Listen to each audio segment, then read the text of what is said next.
All right, and welcome into a real morning brew with Jaffe and Razor. This one coming to you the morning of March 21st, post game next morning of after the Boston Bruins lose in Vegas to the Golden Knights, 5-1, a late night for Raycroft, kind of for Jaffe too. But turned into a late one for you, which I was enjoying quite immensely. Yes, I know you were. I got the I love overtime text from Razor. Well, Maine and Northeastern headed to double overtime, and I gave him the old, you know what, off in reply. Morning Brew with Jaffe and Razor, proudly presented by Fazenda Coffee Roasters out of Dedham.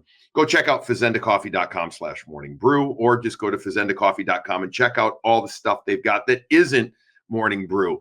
The morning brew blend, the morning brew hats, or the morning brew clean canteens. They've got it all from light roast to dark roast, whole bean to ground. There's nothing that Fazenda Coffee won't do for you, folks. Phenomenal customer service and free shipping on orders over $35 or more. Go check out fazendacoffee.com. Whether you're at home or you got a business, you want to partner with somebody you trust, and Fazenda Coffee is that partner. Thank you to Fazenda Coffee for everything. Razor, was it a survival mode last night as the Bruins lose again? They've now lost 4 in a row and 7 of 9. It wasn't a bad first period. Yeah. I went through the game this morning. But it's so typical now. It's a second period letdown. And I know they're not as good a team as Vegas. I get it. We know all that. But did you feel let down, or were you almost just resigned to the fact that this was going to happen? Oh no, it's full resign mode, but it was good. The first period was somewhat entertaining and competitive. Swayman was really good, so he made some good saves to keep them in it. But yeah, you're resigned, against a good team like that with Vegas, 3 days off at home. They had a bad road trip finish, so the antenna was up for those guys. And it's the second periods against these better teams are just an absolute slogfest for them. They just can't.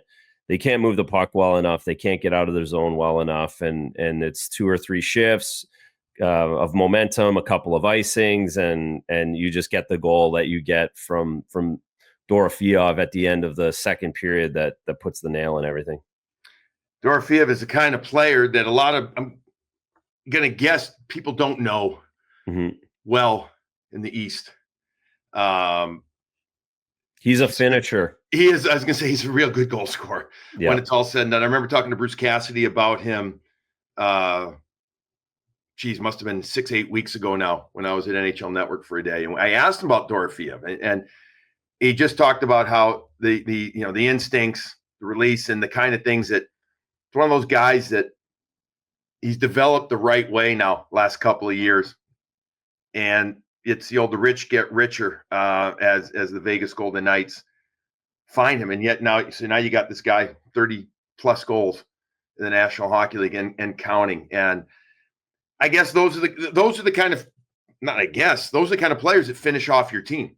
You bring in all the high price guys, and now you get this other guy, and you're like, that is a bonus for the kind of salary, his age, and then again, his ability to actually do that to finish, Razor. That's right.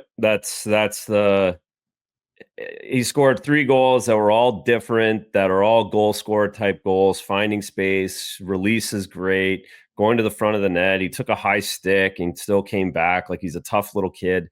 And yeah, he's a perfect complementary piece that's going to get paid a lot to go somewhere else. And a guy that, quite honestly, that the Bruins are going to need guys like that next season. Those are the wingers they're going to need to complement this team and to pick them up. And 30 goals. It says he's probably going to get to 35 here. That's no slouch. Yeah, I didn't realize. Is his contract up? I guess I should have looked at. Is he a free agent to be, or RFA? I didn't look last night. Okay. I don't think he's I think he's old enough, but he's no. But eventually, yeah, he'll probably, or you know what? They're aggressive as heck there. Yeah, they'll they move trade somebody else. They'll trade somebody and keep him. That's right. I mean, they're amazing. I'm all over the place here. I actually took some notes down because I'm like, what? I'm going to ask you, like, if you could go to a Vegas show, which one would you pick? But I'm going to save that for a little later because I don't know really where to go with this because I don't want to break down the game. But no, not at all. Vegas and their consistency, I want to ask you, has Vegas become like the destination that guys want to go to now in the NHL, even more so than a Florida or a Tampa? They both have no state tax, right? They're both those other teams are winners too. But in some ways, I mean, has Vegas has it at least matched those two, that the perception that those are the places that everybody wants to look at?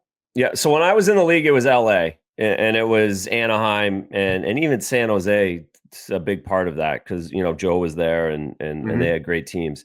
Now it's changed. There's 4 teams for me. It's Tampa, it's Florida, it's Dallas, and then it's Las Vegas. And you can pick and choose. It would be a little bit different for each player, but those are the top 4 destinations in the National Hockey League, and I think it's continuing to separate itself. Brandon Saad's a perfect example. He literally left millions on the table to go to Vegas, knowing he could go to Vegas and sign a deal there and get better and play and get himself back in the league, or just stay there and hang out and play there on less wages and live in the desert because he's made a bunch of money already. So yeah, there's no question they are right at the top. If you're a free agent and Vegas wants you, you're going there. They don't have to fight too hard. They're not competing with too many other opportunities. Dorofeev, by the way, has one more year next year, $1.8 million. So it's exactly. I mean, that's one of those ultimate finishing pieces to your team. Yeah, I mean, he'll score in the playoffs too. He's not going away, right? Like he's not a player that's going away. And Saad's, like they're deep and they roll. And yeah, I think they're a very good team. I do. Yeah. I mean, obviously they're leading their division, but I just think that from day one, they have shown how aggressive they're going to be. They've shown how it's a players first, place. Yes, I mean the building. You can't compare the building to Tampa and Florida. It's much newer, right? I mean, they're all selling out. They're all 18 to 19,000. The other thing that they've done really well is they've sold families. They've sold wives and kids on being out there. And that was going to be the tough thing. Like, Vegas, like I don't want my kids living in, but they've done a good job of building a family. And there is. So with that said, this is probably going to be the first time in a while that the Bruins are going to have to sell players, families, et cetera. And, I mean, they've got the amazing city. They've got the history, the rich history. They've got the original Six Factor, which it's big, folks. It still is big. Is it the end all be all? No, in my opinion, but it's big. But now with the direction of the team and, they're not rebuilding, they're retooling. We know that they are, and they're going to go after pit players, but this is probably going to be a different off-season sell in some ways. Wouldn't you agree for the Bruins? Correct. Yeah. And yeah, don't get me wrong, Bruins fans. The Bruins are right there.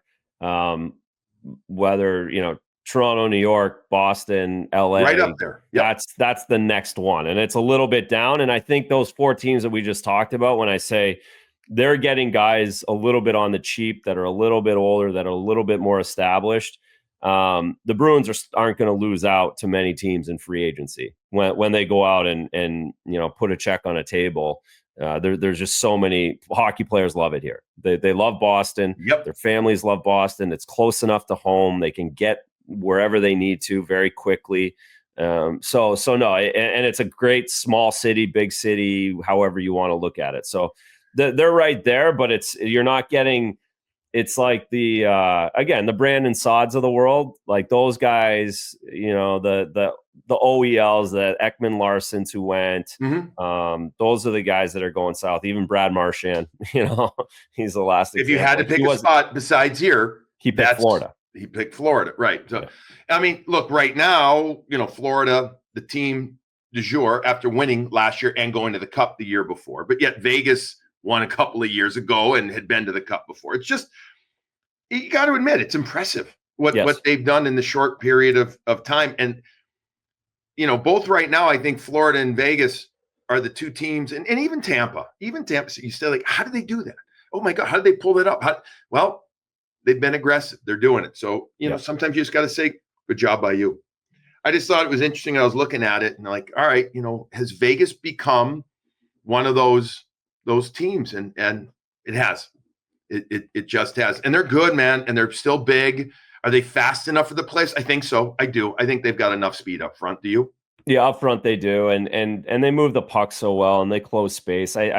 Yeah, but I'm always taking a bigger team over a real slow or a real fast, smaller team. Still am, and that's the whole thing, right? They're not getting. They missed the playoffs by 1 point a few years ago. They had all those injuries and everything, but they're not going anywhere anytime soon. They've got their guys lined up for 6, 7, 8 years, and the Eichels and the Hannafins and the Theodores and even the Petrangelos, who's an older guy. Like, they're not going anywhere at all. They're going to be formidable for 10 more years. Yeah. It's really you every once in a while you think, oh, they're going to go down. So I mean, I really haven't had that thought with them, but then the Kelly McCrimmon and the staff, they go out, they do something. Yeah. Right. And they take it. Hello. There we go. We got you back. No, that was that's what they just. That's just what they do, and I think that's the mantra, or the MO of that organization from day one, to be ultra aggressive. I know this is not a Vegas Golden Knights show, but because they just played him, the 6-year deal for Adin Hill, reasonable. Are you confident in that kind of deal for that guy? Yeah, because he's perfect for that style. He works hard. He's played in pressure games. He's won a Stanley Cup for them.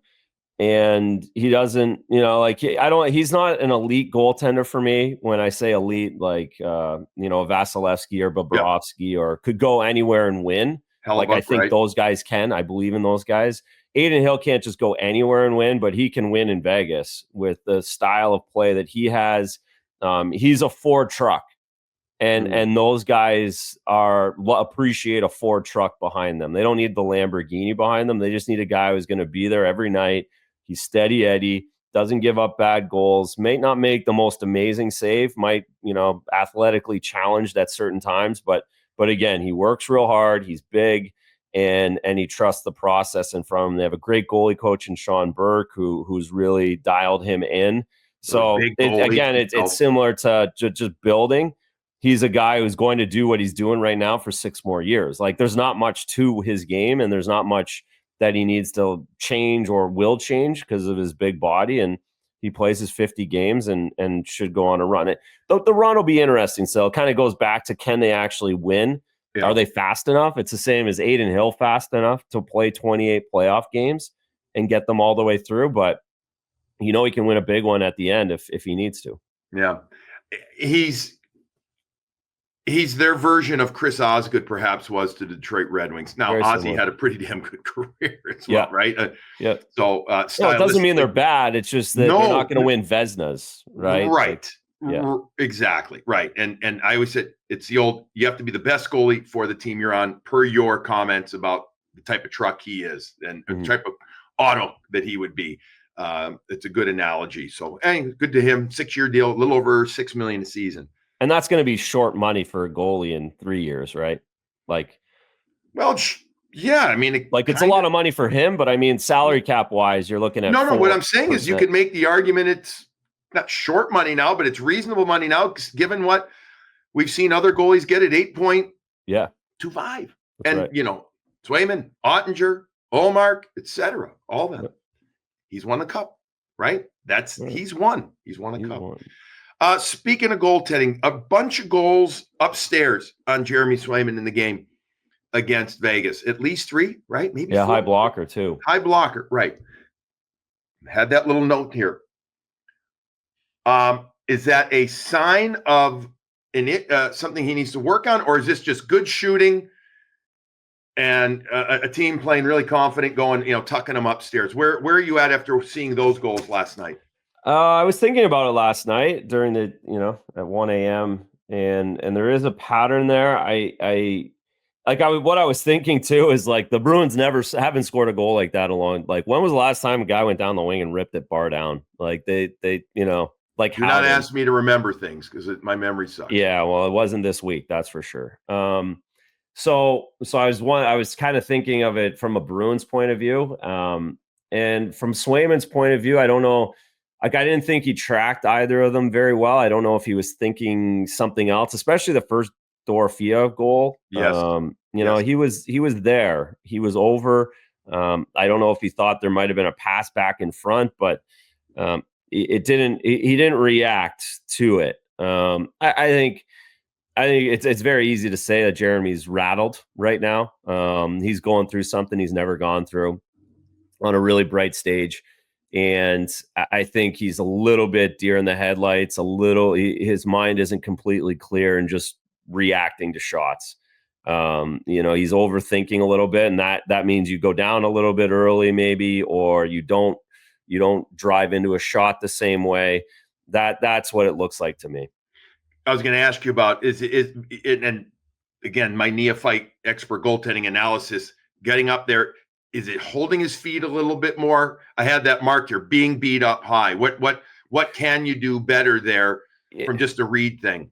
Yeah, you do have to hold your feet just that split second, but it's not a physical thing; it's a mental thing. It's a confidence thing. Like that goal, the third Dorofeev goal, where it gets deflected in front. Right. That's a scramble. And there's a wild scramble, but instead of like in Florida last season in the playoffs, on that scramble, he would have stayed up on his knees. He would have pushed back into his net. He would have been up and over it. Instead, he's falling back because he isn't really sure where it is.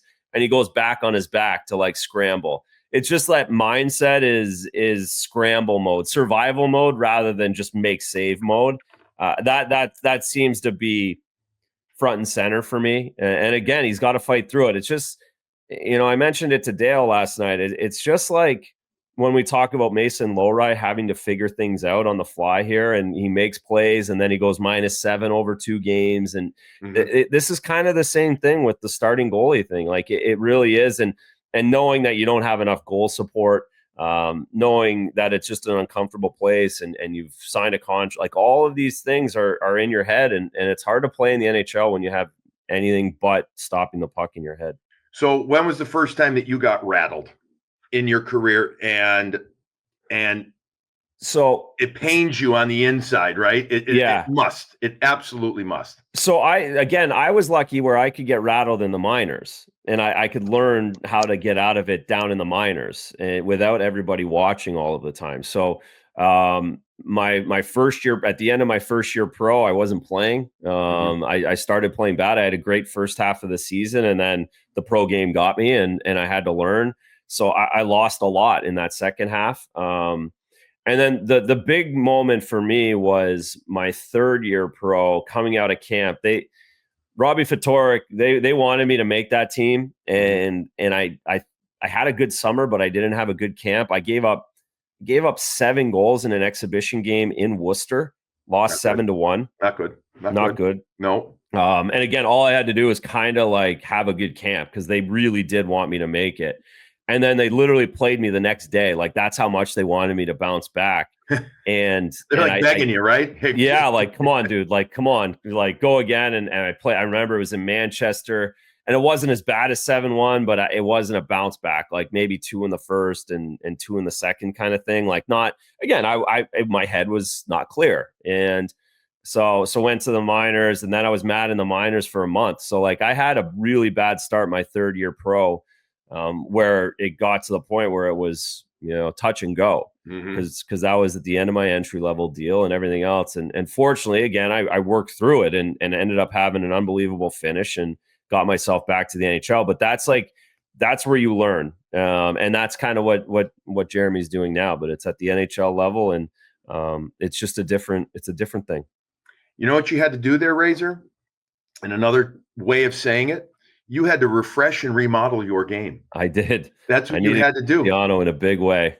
That's just like Graciano Construction can do for you, as we recognize our sponsors for being big time supporters of Morning Brew with Jaffe and Razor. Go check out GracianoConstruction.com to refresh and revitalize your space. Maybe your home is a little rattled, so to speak, right now. Now you got to face the facts that you need to rebuild it or remodel it is probably the better way of putting it. So call Graciano Construction at 508-330-7589 or go GracianoConstruction.com and ask and take a look at their site and connect with Doug Graciano. Again, there's nothing they can't do, and they'll give you some great ideas. GracianoConstruction.com. the place to go if you're in the greater Metro West area, inside Boston, or maybe even a little further outside that. Doug Graciano and his crew will always treat you with respect, and they will make your home project actually seem like fun. Check out GracianoConstruction.com. And if you're a little rattled, you know what the other good thing you could do? I'm really trying to kind of work it all together. Maybe you just need to relax a little bit. Well, what do you do then if you want to relax a little and you don't have time to go get a bev or anything like that? Go to Sunset Lake CBD. Go to sunsetlakecbd.com and check out all the great products that they have. And they do have great products. And Razor, they have got products of all types to help make you feel just calm. They can also help you go to sleep. Like for somebody like me who needs it desperately. Oh, watch hitting the microphone. It's my first time doing this as I try to also produce at the same time here. Go to sunsetlakecbd.com. Check out the products that they grow and harvest, and they ship right from their farm to your door. All their craft CBD products are fantastic, folks. Their packaging is beautiful. We've said numerous times their customer service is great. They're so personable there that they'll just, they'll help you through any questions you have. Again, products to help you relax after a tough day at work, maybe some gummies or tinctures to help you sleep, and you can play around with different products that they have. They have stuff with and without melatonin. Nothing's better than a great night's sleep. They got topicals as well if you need something for your muscles or to help even rehydrate your skin. And if you order over $75, Sunset Lake CBD will ship your order for free. Go to their website, check it out. Tell them the guys with Morning Brew sent you. You know how they'll know that? Use the code BREW20, BRU20 for 20% off your entire order. I got home late last night, just like you, Razor, and I still said I got to take some. And I took a little extra of the tinctures. I need to actually order some more of the gummies. I'm running out, and boy, did that help! It really helped. I slept till 7. I never sleep 7 hours. Nah, not 7, 6.5 hours. But for me, that's unbelievable. Yeah, it's a solid sleep. You know what? The swag is pretty good out there too. It is. The swag is real good. I wear my sweatshirt all the time. You're wearing it the other day. Yeah, I love it. You were repping repping the other day. Lastly, Apex Entertainment. I usually say, what's the Apex Entertainment most entertaining moment of the game? I'll say it's the Pastrnak pass to Morgan Geekie. Yeah, it's still David. It's David every night. Yeah. He's so good. He's so good. He's getting frustrated. He's getting frustrated. He's gonna have a drop off here. One of these. There's gonna be a week here where you can see. And if it doesn't, I'll be shocked because you can kind of see him. He's getting a little annoyed. Well, he's getting tired. It's a mentally tired situation, and anybody in their job can see it. Yes, this is a fun job, but you're still going out there against guys that are trying to beat the snot out of you. They don't want to let David Pastrnak produce, and he doesn't have a lot of help. I mean, thankfully, Morgan Geekie continues to produce. Yeah, I know he was in a little bit of a downturn, but I mean, overall, he's producing. But when I mean downturn, I'm talking about it's gotten tougher for him too, and it's gotten tougher for that line. They're the only line really going. We'll give Apex Entertainment most entertaining moment of the game, the pass from Pasta over to Geekie, and 100,000 square feet of pure fun. Apex Entertainment in Marlborough. Go check it out. I don't know. Fabian Lysell called up. We hadn't talked about that. We weren't sure who would end up being called up. We got the answer. Fabian Lysell, Michael Callahan. Didn't play against Vegas. He's got to be in against San Jose, doesn't he? I mean, now you got to play him. Yeah, I think you have to play both of them. I think it's not the worst thing not to play him against Vegas and maybe not LA. Like San Jose is a good fit, and then back again in Anaheim possibly. Yeah, at some point they have to swim too. Well, that's why I would say, you know what? If you play well against San Jose, and then you play him against LA. That's fine. Yeah, play him. So what if they got big? So you know what? If you you got to know. You just have to know. You have to know, and so it has been curious. And I know they're still in it, right? Like they have to think that they're still in it. They're only 3 points out or 5 points out, like as a player and as a coaching staff. But the fact that the offensive lineup hasn't changed in 3 games and they've been under 20 shots in all 3 games is kind of interesting to me. Like not a tweak. No one's moved. No one's changed. You're at the point that's got to kind of start to happen more and more. So yeah, I would. Are you telling I me hope you we think? see that Lysell. It'll make it more interesting for us on Saturday night too. Okay, I mean, if nothing else. I'll take that element, that Yeah, aspect. exactly. Absolutely, something to talk about. I understand what you're saying about they have to think that way, but in your heart of hearts, you really think they're still thinking that? I don't. Well, no. I mean the coaches and the players, but as an organization, no, they're not thinking that. But again, you can't. Once you cross that line at this time of year and say we're done, like at the front of your mind as a coach, as a head coach, or as a player, as a goalie, there's too many games left to really do that. Like that's kind of like a 5-6 game left thing that you do that because this is a really long road trip if you do that now. Yeah, I guess, but I mean, look, absolutely, as the head coach and coaching staff, you keep doing what you got to do. That's what you're paid to do. About. That's what you do, right? That's it. That's what I mean. Yeah, you do that still as even as a coach at any level. In theory, you always believe that there's something to play for, and B, there's reason to tinker, and there's reason this and that. To your point, though, they haven't mixed up the line because they really haven't had the options. No. Now you've force-fed an option, so to speak, up. Again, play them. Go for it. Give me three games in a row, 14 plus minutes, right? Go. Yep. What is the difference if you lose, another 3 games? Then there's no difference to me. No. So at least you have more of an idea. Yes, he won't be playing a guy like Lysell. I mean, you got to put him in an offensive situation. Maybe you put him with a guy like Middlestep. Put him on the right side there, a guy that can handle the puck and, is trying to show himself as well. Something like that, right? I think you got to do that and give him a go. Again, I'd be shocked if he isn't there against San Jose. San Jose, we know, has been struggling this year too. But, I mean, this is a pick'em game as far as I'm concerned going into San Jose on a Saturday night. San Jose can outscore you. That's for sure. They can outscore you. I mean, they got Celebrini. Enough said, right there. Yeah, that's right. There's just so no, it'll be a competitive game. It might not be a Picasso, but they'll both teams will want to win that because they're looking at their schedule, saying there's not many games that were a pick'em. Right. Be a good crowd there. A lot of Bruins fans will be there. Yeah. I don't know how many sellouts they've had at the San Jose Arena, this season. Whatever is it called? The HP. I don't even know what it's called anymore. The old HP Center, right? Yeah, the old one. That's what it was. Yeah, it can't be that. Yeah, I would say 0 sellouts. Maybe game 1. Well, you get visiting teams sometimes that bring good crowds. Yeah, Toronto. Yeah, Toronto, exactly, and maybe Boston brings enough, but I'm doubting they'll have I think it's only 17,000 there. Small building. Yeah, it is. Old school building. It's really along with Nashville.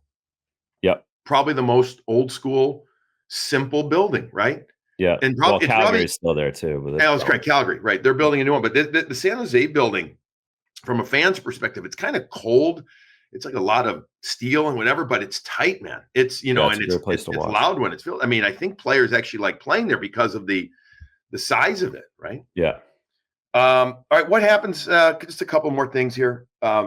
Why do you go from good first periods to very poor second periods? Is it literally just going in and sitting down and then having that moment, the kind of deflating almost, and then the opponent says, okay, enough of that type of thing? Is it more of that, or is it what the Bruins aren't doing? No, it's just kind of it's just a lot of it has to do with the back end, not being able to get pucks out of the zone, getting stuck in the zone, not being able to, like, you see it even when they do get out of their zone, they're there for 30 seconds and they chip the puck into the offensive zone and they change. Like they have no ability to keep an offensive cycle going. They don't have the ability to keep puck possession in the offensive zone right now. And then when they're in their own zone, they make one bad play and it feels like they're there for 5 straight minutes. Yeah. It's what the Bruins have done to other teams forever. Yeah. Right. But just you're right, rolling. but it's happening to you, so it feels and looks different. It does. But you could go back to 2 years ago and look at what second periods look like when the Bruins were rolling over their lines, and it would be a 1-1 game or a 1-0 game, and then after the second it was 4-0, and you're like, oh, game's over. Done. You're on the other side of it now. All right. If you had to pick, first of all, have you ever been to a Vegas show? Have you ever gone to a show in Vegas? Yeah, I used to do Vegas, and I never went to a show. I went lots of clubs, but no shows. I would always have been Razor does Vegas. Not a bad. Soleil. It could be a little segment. Yeah. What was Razor doing Vegas like? When Razor did Vegas, were you I'm taking out this amount of money and this was my limit? Or were you just like, it's a free for all with regard to gambling because I'm here and so I'm okay? How did Razor take Vegas? No, I wasn't gambling wise. No, nothing crazy. Okay. Like we would play cards, but not like some of my buddies that just, didn't have a limit. Right. So I would kind of more sit beside them and watch that chaos, with my $25 a hand and kind of hang out. And your free beverages, right? Yeah, of course. And then the pool, get up and sit by the pool. That was really what Who would you do Vegas with? Was it Canadian buddies? Was it? Yeah, I had my Canadian buddies. We went a couple times. I went with, I had my bachelor party there. So they, I had them all out for that, which is, interesting. So yeah, never a Vegas show. I've never been to a Vegas show either. No, I don't think so. If I have, I don't remember. The Sphere is something that I feel like I really need to do now, right? Like, yeah, I guess to say I saw something there, but I don't have that yearn that must go. If I'm out there, I guess I would try. But do you want to see? Are you a U2 fan? I mean, I'm enough of a U2 fan. I would go see. Are they even playing there still? I don't even know. I don't think they're there anymore. Okay, no. See, I can't keep up with all that stuff. DJs there now and stuff. Like, but no, that's the whole thing. Like, it's just too much for me now. Like, it's you're old, right? I'm old. And I'm older than you. Like, but we, like, Aaron and I have talked. Like, I'm like, why don't we go out there and just like we haven't been in 20 years. Why don't we go out and just eat dinner and hang out? Like, there's got to be another way of doing it than what we used to do. It's a good point. One year, Victoria and I went out there. I needed that end of year last bump. I think it was for I think it was for Delta to be like the platinum or something. So it was we like, let's go. Flights were cheap. That's when the world was so not crazy and all that stuff. And we went out there and we had 2 dinners, 2 nights. It was like 1.5 day, 2 nights type of thing. And we did it. It was fun, but we didn't find if we found it. Like, I can't remember if I've ever been to a show, come to think of it. I keep feeling like maybe I saw some singer out there, but anyways, couldn't have been that good that I forgot it, or it was my state of being at the time. But it's fun. But like now I was out there for the playoffs, 2 years ago when they won the cup. And now, granted, I was walking around on one leg because my hip was awful. So I was kind of miserable like that. But it's just so constantly people. It's a tough way to be. That's a me thing, though. Yeah. I get antisocial in that regard. I haven't gambled the last 3 times I've been to Vegas. I literally have not gambled once. And I've been okay with that. Yeah, I feel like you can at least go there and not gamble now because there's so much to do. But at the same time, it is part of the to walk through the tables. You kind of have to have a little. It's more interesting to go there if you have that itch. And if you don't have the itch, there's enough other places to go that. Yeah, but I lose interest after 2 days without that. The gambling gives you sometimes a 3 hour. I mean, if you can hang on and not lose. Well, that's it. Like, I like sitting, like, to sit down at a table after dinner and kill 3 hours is fun. It can be entertaining, right? It's very, people watching. You got random dudes sitting down beside you that you're like, wow, this guy.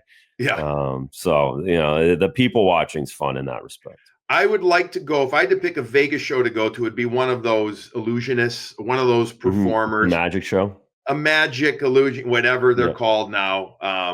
That's the thing too. I don't even know what shows there are. Like, there's got to be some cool new show that I've never even heard of before. Well, there has to be, but on the other hand, a lot of the shows out there are grand, and then I don't know. I wonder, like, how does that person sell out all the time?